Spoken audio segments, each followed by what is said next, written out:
មកតបខមមិនបងស្រីឯមិញគាត់ខមមិនថាបើសិនជាឲ្យគេទៅឆ្មាវិសេសដល់ពេលឥឡូវហ្នឹងមិនធំសេតទេចូលដល់ឈឺហ្មងដឹងមិនសុកមកអត់ញ៉ាំបាយអត់អីហើយសំខាន់ហ្នឹងហៀទឹកភ្នែកហៀអីណា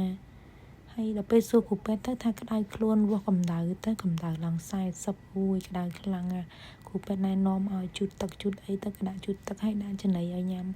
រដងញ៉ាំច្រើនដល់ឥឡូវគាត់ទៅលិតបន្តិចអត់ញ៉ាំទៀតដល់ពេលអញ្ចឹងមានអារម្មណ៍ថាមិនចឹងវាដឹងមែនហើយរដងអូយនិយាយពីលេងឲ្យយើងលេងនៅចិត្តយើងអញ្ចឹងឲ្យយើងកញ្ញុកកញ្ញីចូលចិត្តហើយដល់ពេលមកដើរតាណាស្គុកទៅនឹងអូយមិនថាសង្ស័យតែមែនតែនហើយមើលវិញទៀតនឹងខ្លាចតែឆ្លងទៅ